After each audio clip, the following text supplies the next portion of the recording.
भारत ने पाकिस्तान के बाद अब चीन को लेकर बेहद सख्त रुख अपनाया है। सीमा विवाद के बीच भारत ने चीन को काबू करने के लिए पश्चिमी सीमा पर तैनात 10,000 सैनिकों की एक यूनिट को अब चीन बॉर्डर पर भेजा है।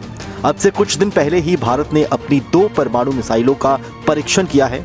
रक्षा विशेषज्ञों की माने तो भारत ने जिन 2 परमाणु मिसाइलों का परीक्षण किया है उसको चीन को ध्यान में रखकर ही बनाया गया है। भारत ने 5000 किलोमीटर तक हमला करने वाली परमाणु मिसाइल अग्नि 5 का सफल परीक्षण किया, तो वहीं दूसरी ओर पनडुब्बियों से फायर की जाने वाली K4 मिसाइल का भी सफलतापूर्वक परीक्षण भारत ने किया है। भारत की अग्नि 5 मिसाइल की रेंज में पूरा चीन आता है, तो वहीं K4 मिसाइल को तो बीजिंग किलर के नाम से ही जाना जाता है। यानी ये समंदर में छिपकर चीन की राजधानी बीजिंग पर परमाणु हमले कर सकती है। ऐसे में भारत के एक के बाद एक मिसाइल परीक्षणों की वजह से चीन की टेंशन बढ़ गई है।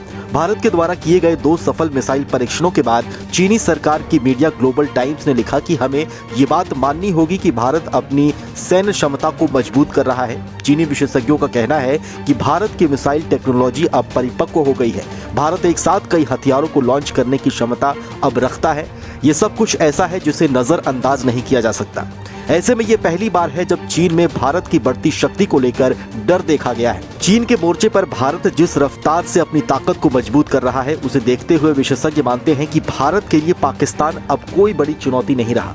बीते कुछ सालों में चीन भारत के लिए एक बड़ी चुनौती बनकर उभरा है और ऐसे में भारत ने तेजी से चीन को काबू करने के लिए अपनी सैन्य शक्ति को बढ़ाया है।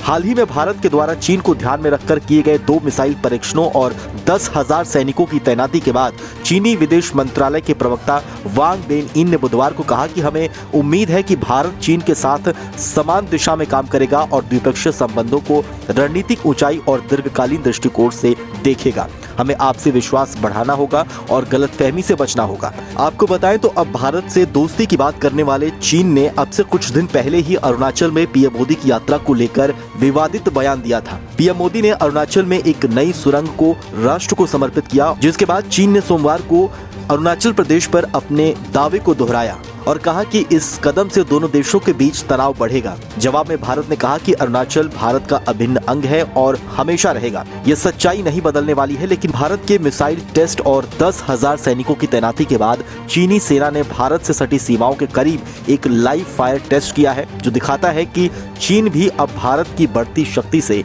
डरा हुआ है।